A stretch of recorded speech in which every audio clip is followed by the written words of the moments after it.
Olá, queridos amigos, queridas amigas. Que alegria, que satisfação de nós separarmos este momento para nós estudarmos a lição da escola sabatina, para nós obtermos conhecimento, entendimento e sabedoria, e que todos tenham um belo dia. Bom, lição? E hoje, quinta-feira, 31 de julho de 2025, dentro desse novo trimestre, né, que é julho, agosto, setembro, a lição de hoje, a lição 5, ela tem como título O Juízo Divino. E a lição de hoje ela está baseada no livro de Êxodo, capítulo 12, versículos 29 e 30, e também no livro de Hebreus, capítulo 11, versículo 28. E o que nós podemos ver nesses dois livros, que fala da 10ª praga que ela foi derramada por Deus sobre os primogênitos do Egito, que atuou em toda a população daquele país, inclusive ao primogênito do faraó, e isso é denominado de juízo divino, devido assim justamente pela rejeição dos egípcios, né, ao Deus Criador, ao Deus vivo, ao Deus que mantém todas as coisas, ainda mais pelo seu líder maior, que é o faraó, e acima de tudo dele afrontar o soberano Deus e de não libertar os hebreus da escravidão. Essa 10ª praga foi um castigo aos egípcios para mostrar que Deus tem o poder e é imensamente superior a deuses, a imagens que eles veneravam. E a lição aqui de hoje, dentro do Êxodo 12, versículos 29 e 30, o que nós podemos observar é que a morte dos primogênitos simboliza o juízo divino que caiu sobre todas as famílias daquele país que haviam rejeitado e zombado do Senhor. O apóstolo Paulo, em Gálatas, capítulo 6, versículo 7, nos diz: não se deixe enganar de Deus, não se zomba, não deixe de enganar, de Deus não se zomba, pois aquele que o homem semear, isto também colherá. Está lá no livro do apóstolo Paulo, né, em Gálatas capítulo 6, versículo 7. E isto foi o que ocorreu com o faraó. Ele colheu consequências daquilo que ele plantou, consequências graves, inclusive que até o seu primogênito morreu. E não importa o tempo, né, que foi escrito tudo isto, o que permanece é sempre o fundamento da palavra de Deus, pois os temas que nós temos, um Deus que ele não muda, um Deus que com antecedência ele escreveu todas essas palavras, porque um Deus realmente onipresente, onisciente e onipotente, ele sabe realmente o coração e entende o coração de cada pessoa.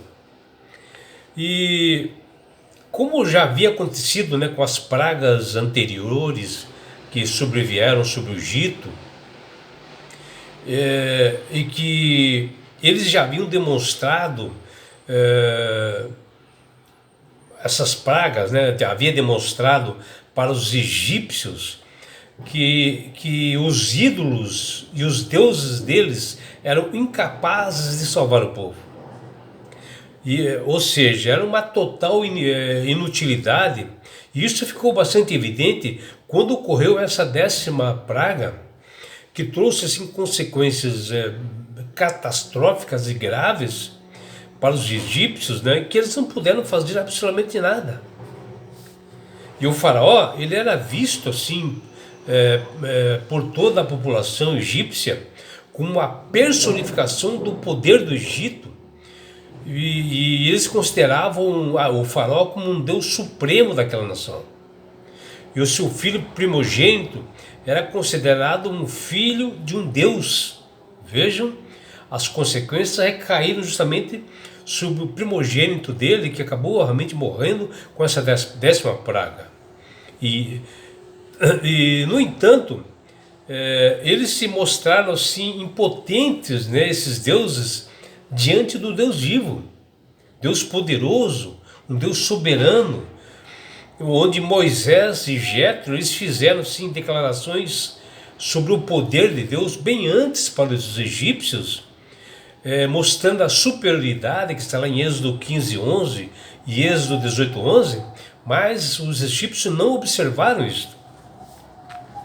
Nossas decisões e comportamentos têm consequências assim bastante reais, né?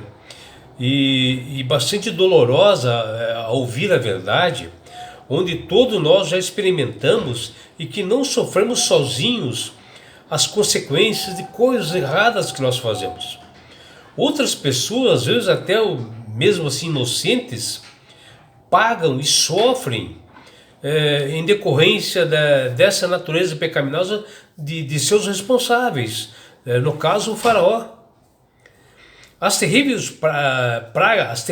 pragas, né, que foram enviadas por Deus sobre o Egito, elas tinham por objetivo de conduzir o faraó ao arrependimento e revelar que o Deus Yahvé, ele é único e verdadeiro, ele é um rei soberano do universo, criador e mantenedor de todo esse sistema.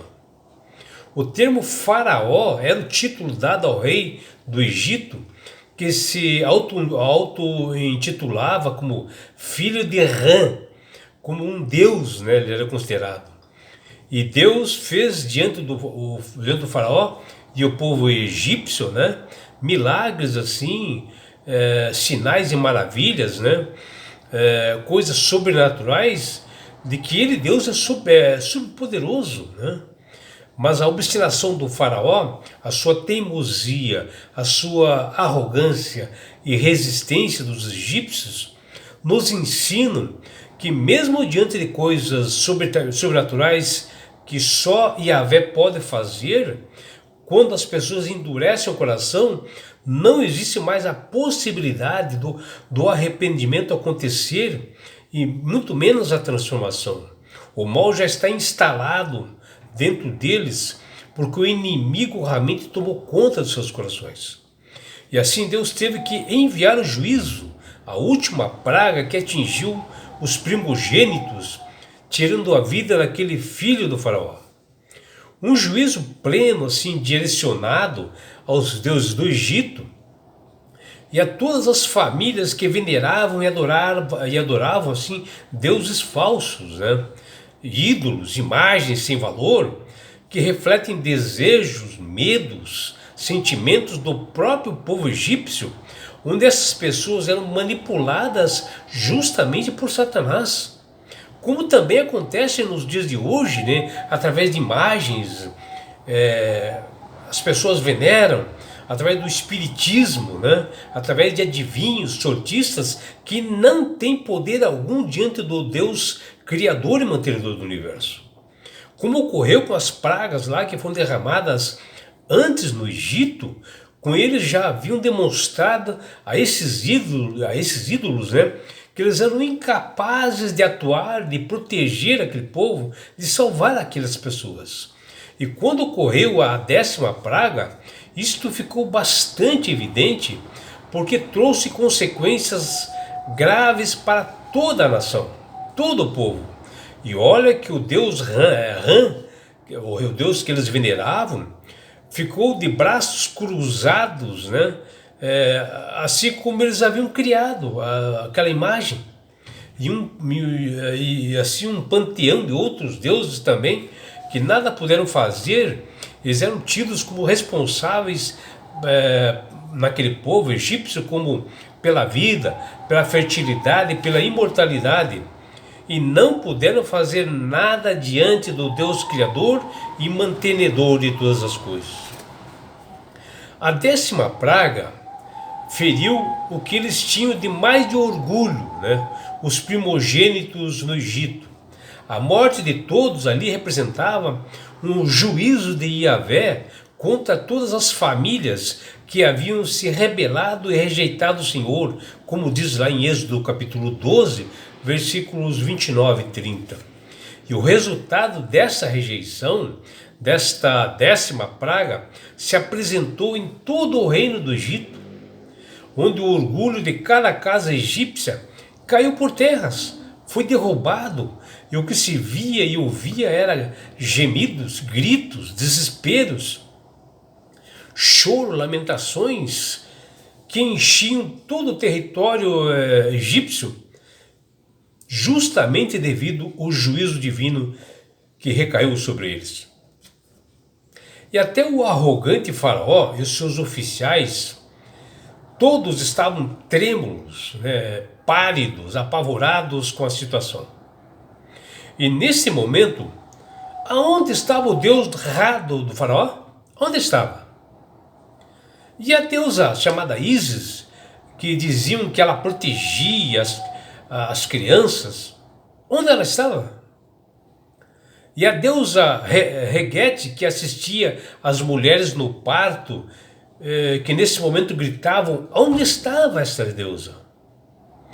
Mas diante do Deus criador de tudo, Yahvé, o Deus vivo, todos ficaram impotentes, sem poder algum.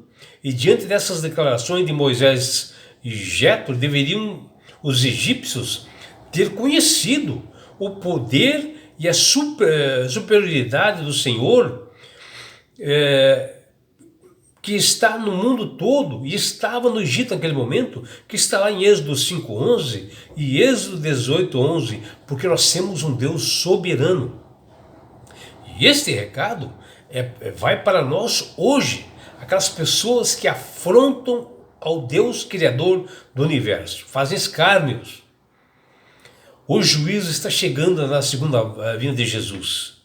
E essas pessoas que adoram santos, imagens e praticam o espiritismo sem valor, sem poder algum, elas se afundarão no juízo final.